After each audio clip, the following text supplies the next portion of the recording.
Nous prenons souvent des bonnes résolutions en début d'année parce qu'en fait, au départ, à Babylone, on rendait le matériel agricole au 31 décembre et ça permettait de faire un état des lieux de ce qu'on avait fait. Et puis c'est de là que vient cette tradition de devenir ce qu'on peut appeler entre guillemets une meilleure personne. C'est le moment où les personnes se disent finalement je vais faire l'inventaire de l'année qui vient de passer puisqu'on change l'année à ce moment-là.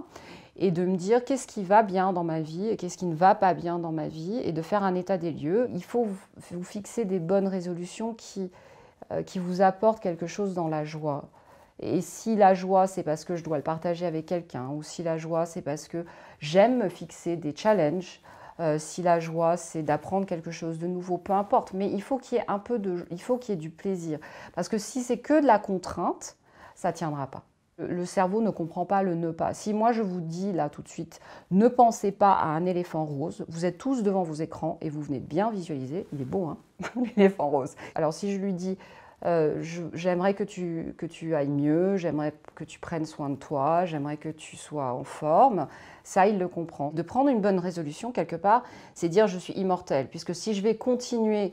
Si j'ai des buts, disons, à 1 an, 2 ans, 3 ans, 5 ans, bien sûr, ça veut dire que dans 1 an, 3 ans, 5 ans, je vais vivre, je serai encore là. Et on sait aujourd'hui que nous avons peur de vieillir, peur de mourir. Et donc, ça nous donne cette continuité dans le temps. Et je pense sincèrement que ça a aussi du bon de prendre des bonnes résolutions. C'est pas que une chose négative, tout le monde dit oui, ça sert à rien, c'est inutile. Ça permet aussi de questionner le sens de ma vie.